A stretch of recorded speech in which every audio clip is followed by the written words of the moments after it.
Abi, Baik. sembari selesai ngaji mau nanya nih Abi, Baik, terkait masalah sholat. Jadi tanyanya, apakah di Al-Quran itu di surat apa aja dan ayat berapa aja yang ngebahas tentang perintah sholat? Mungkin itu dulu Abi, tanya yang satu dulu. Tentang perintah sholatnya apa tentang waktu sholat nih? Perintah sholat yang di Quran itu surat apa dan ayat berapa aja? Oh iya. Baik, assalamualaikum warahmatullahi wabarakatuh. Waalaikumsalam. Alhamdulillah wassalatu wassalamu ala rasulillah. Baik, ini sebenarnya pertanyaan luar biasa ini ya, tentang sholat. Karena memang sholat itu menjadi tiang agama. As-sholatu imaduddin. Sholat adalah tiangnya agama ya. Jadi paling utama untuk kita mengetahui tentang sholat. Cuma memang menjadi sebuah pertanyaan besar. Selama ini kan kita melaksanakan sholat 5 waktu ya, sehari semalam itu. Sempat rame juga sih sebenarnya tentang pertanyaan ini, kan sempat rame juga gitu ya. Ada nggak sih di dalam Al-Quran ayat menjelaskan tentang sholat 5 waktu kan? Ya. Ataukah hanya ada di hadis kan gitu? Betul. Wah, banyak tuh yang membahas itu ya. Ada yang menjawab, oh di Quran nggak ada, adanya di hadis. Ya, mungkin khilaf beliau. Menjawabnya mungkin khilaf ya. Karena kalau kita menjawab seperti itu, seakan-akan kita itu mengatakan bahwa Rasulullah lagi ngada-ngadakan ya, tanpa ada perintah dari Allah. Kan gitu. Sedangkan Rasulullah segala sesuatunya itu pasti berdasarkan perintah dari Allah. Nah, perintah Allah itu udah pasti tertuang di dalam Al-Quran. Ketika di dalam hadis Rasulullah menyampaikan bahwa perintah sholat dari Allah itu ada 5 waktu, pasti di dalam Al-Quran itu pasti ada. Ya. Cuma kalau mencari ayat yang berbunyi laksanakanlah sholat 5 waktu sehari semalam, nggak ada, nggak akan ketemu ayat yang berbunyi seperti itu kan gitu ya. Ya, banyak yang menjawab itu. Ya. Ada yang menjawab tentang perjalanan Isra Mi'raj Nabi Muhammad ya. Ya betul, nggak masalah itu. Ya. Benar memang perjalanan Isra Mi'raj. Cuma memang pertanyaannya itu adalah tentang ayat Al-Quran ya. Maka kita harus jawab dengan ayat Al-Quran. Coba pertama kita buka di dalam surat An-Nisa ayat 103. Coba dibukain. Jadi namanya ngaji kudu baca Quran, kudu dibuka Qurannya. Jadi jangan kata saya kan gitu. Qurannya dibuka. Surat An-Nisa ayat 103.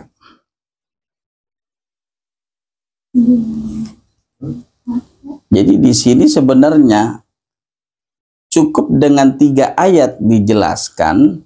Insya Allah itu akan menjelaskan tentang sholat ya, tentang waktu-waktu sholat itu ya. Ada berapa sih sebenarnya di dalam Al-Quran itu waktu-waktu sholat itu kan gitu ya. Ini sangat penting, sangat penting sekali. Ayat ya, 103. Ya, karena ketika kemarin itu sempat rame dibahas tentang pertanyaan waktu-waktu sholat di dalam Al-Quran, itu ya mohon maaf mungkin banyak juga yang imannya akhirnya kendor. Karena mereka tidak menemukan jawaban yang tepat di dalam Al-Quran. Mereka hanya menemukan di dalam hadis. Dan penjelasannya pun juga belum benar-benar meyakinkan. Nah itu ya. Nah sekarang kita akan buka itu. Nah surat An-Nisa ayat 103. Fa'aqimus sholah. Jelas nih.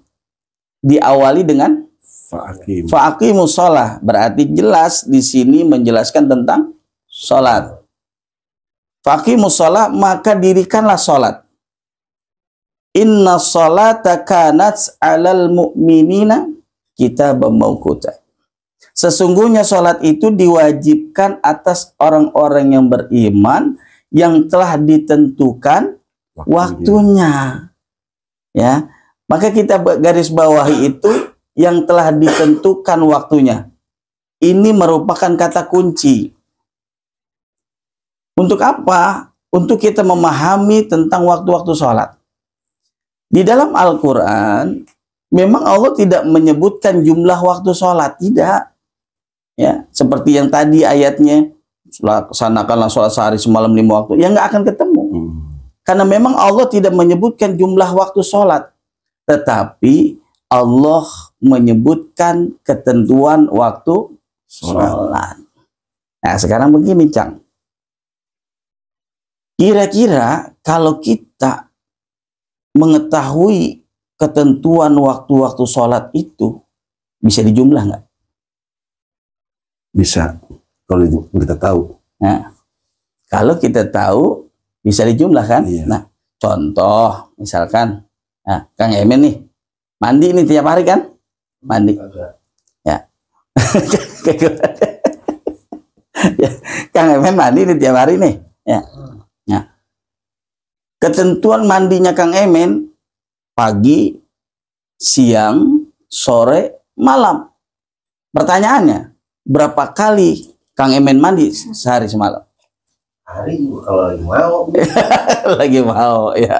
4 kali berarti. Kalau 4 kali. Nah, 4 kali. Dari mana kita dapat angka 4 itu?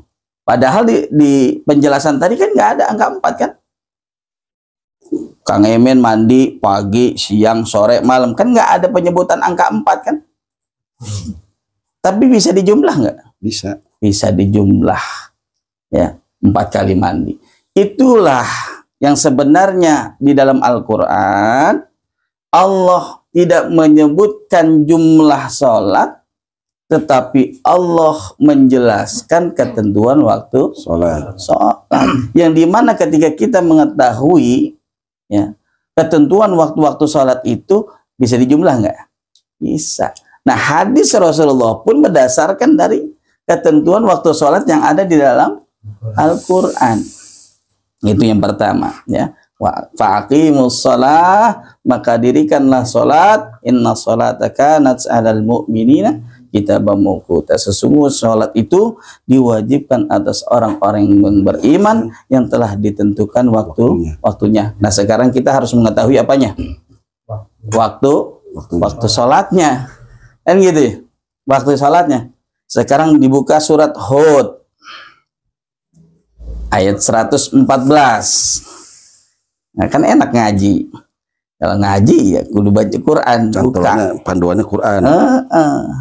Ya, udah dapat surat Hud ayat 114. Bismillahirrahmanirrahim. Wa aqimis shalah. Nah, ya. Ketemu lagi kan? Tadi di dalam surat An-Nisa ayat 103 fa aqimus shalah.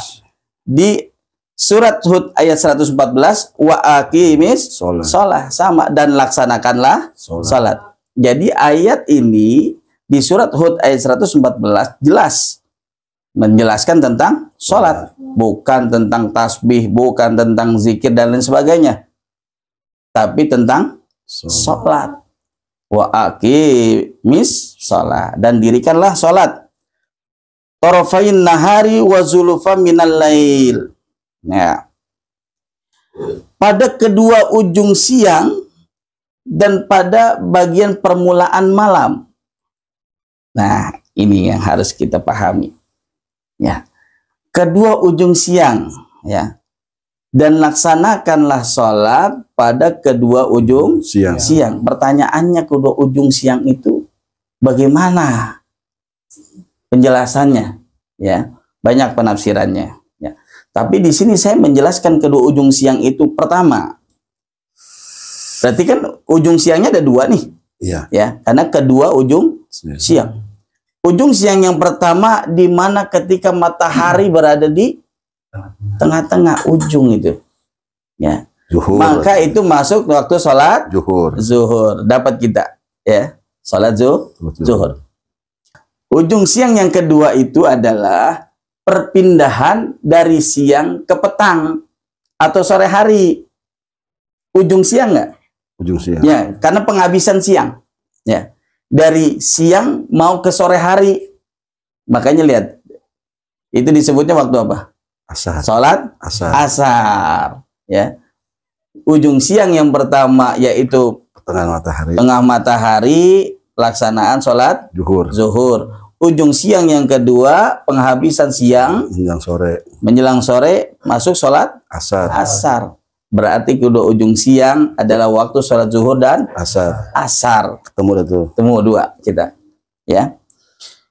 Lalu dan pada bagian permulaan malam, pada awal malam, ya. Nah, awal malam ini apa sebenarnya? Awal malam itu adalah ketika warna syafaq matahari menghilang total. Kan ada warna itu syafaq tuh. Kalau kita di Betawi apa sih namanya itu, Cang? Kayak pelangi itu kayak pelangi. Iya Pak. Kayak lembayung ya, Lembayung. lembayung tuh. Kan warnanya agak orange tuh ya. Nah, itulah disebut syafaq, disebutnya syafaq menghilang total. Maka disebutnya awal malam. Jadi ketika sudah total hilang syafaqnya, maka masuk waktu sholat isya. Jadi di dalam surat Hud ayat 114 ini kita sudah mendapat berapa waktu? Tiga waktu, yaitu sholat zuhur, asar dan isya. Ya, kita simpen dulu nih 3 waktu, ya. Kita simpen dulu. Kita udah dapat 3 waktu nih dalam surat Hud ayat 114. Nah, sekarang kita buka lagi di dalam surat Al-Isra ayat 78. Ya. Al-Isra 78. ayat 78. Nah, surat Al-Isra itu surat ke-17. Dari surat ke-17. 17 rakaat ya. 17. 17 rakaat. Ya, gitu. Ntar itu kita lanjut ntar ke situ, Cang. Udah ketemu? Udah. Bismillahirrahmanirrahim. Aqimis shalah. Nah, ketemu lagi, Cang. Dirikan. Benar nggak? Iya. Ketemu lagi kan? Perintah lagi. Perintah lagi. Berarti jelas ayat ini menjelaskan tentang waktu sholat. Aqimis shalah, dan dirikanlah sholat. Liduluki syamsi ila ghasaqil laili wa qur'anal fajr. Ya. Dan laksanakanlah sholat dan dirikanlah sholat sejak matahari tergelincir atau setelah tergelincirnya matahari sampai gelapnya malam, ya. Dan laksanakan pula sholat subuh. Inna Qur'anal fajri kana mashhuda. Sungguh sholat subuh itu disaksikan oleh para malaikat. Lumayan yang siang mulu, men. Siangan mulu. Di sini kita pahami, ya. Ada waktu sholat apa di sini? Ya, setelah tergelincirnya matahari ini hingga awal malam. Maghrib. Nah, ini maksudnya adalah waktu sholat maghrib. Ya. Dan di sini pula ayat ini menjelaskan bukan hanya sekedar waktu maghrib, tetapi batas waktu pelaksanaan sholat maghrib. Jadi hingga awal malam itu jangan dihitung lagi satu waktu lagi, kan gitu. Contoh misalkan, ya, kita kerja, batas kerja kita dari pagi hingga sore hari, kan gitu. Dari jam 7 hingga jam 4 sore. Itu kan batas namanya, ya. Pelaksanaan sholat maghrib itu setelah tergelincirnya matahari hingga awal malam. Kenapa demikian? Karena awal malam masuk sholat isya. Gitu. Makanya di sini pun di ayat ini menjelaskan, mungkin ada pertanyaan, yang selama ini belum bisa dijawab. Kenapa sih sholat maghrib dan isya dekat kan gitu, Cang? Kan ada pertanyaan kan gitu. Betul. Ya, padahal rentang waktu sholat isya kan panjang tuh. Ya. Kenapa nggak jam 9? Kenapa nggak jam 12 malam kan gitu? Kenapa sholat maghrib dan isya berdekatan? Jaraknya ya paling cuma hampir satu jam. Ya kan gitu ya. Kenapa? Karena memang sudah ketentuan dari Allah, pelaksanaan sholat maghrib itu setelah tergelincirnya matahari, tenggelam namanya kan gitu, Cang ya. Ya. Jadi tergelincir matahari itu tenggelam matahari hingga awal malam. Itulah rentang batas waktu pelaksanaan sholat maghrib. Jadi itu sudah ketentuan dari Allah. Jadi jangan ditanyain lagi alasannya kenapa kan gitu ya. Karena memang sudah ditentukan oleh Allah di dalam Al-Quran. Dan laksanakan pula sholat subuh. Jelas. Sholatul fajri. Sholat subuh. Ada berapa waktu kita dapat nih? Dua. Sholat apa saja? Maghrib sama subuh. Maghrib dan subuh. Di surat Hud ayat 114 tadi kita dapat berapa? Di Hud itu ada tiga waktu. Sholat apa saja? Zuhur, asar dan isya. Lalu kita gabungkan dengan surat Al-Isra ayat 78. Ada dua waktu. Sholat apa saja? Maghrib dan subuh. Kalau kita gabung jadi berapa jumlahnya? 5. Ketemu nggak? Jadi ada 5 waktu. Ya. Nah, kalau dijelaskan seperti ini, saya yakin itu dapat menjawab pertanyaan selama ini, ya. Kalau sholat 5 waktu ada nggak dalam Al-Quran? Ada. Ternyata ada. Gimana, Cang, kira-kira? Ya, alhamdulillah ketemu berarti. Alhamdulillah. Bukan hanya katanya. Jadi bukan hanya di hadis ya, Cang, ya. Ternyata di dalam Al-Quran juga ada. Jadi hadis Rasulullah SAW itu berkuat berdasarkan dengan Al-Quran. Ya.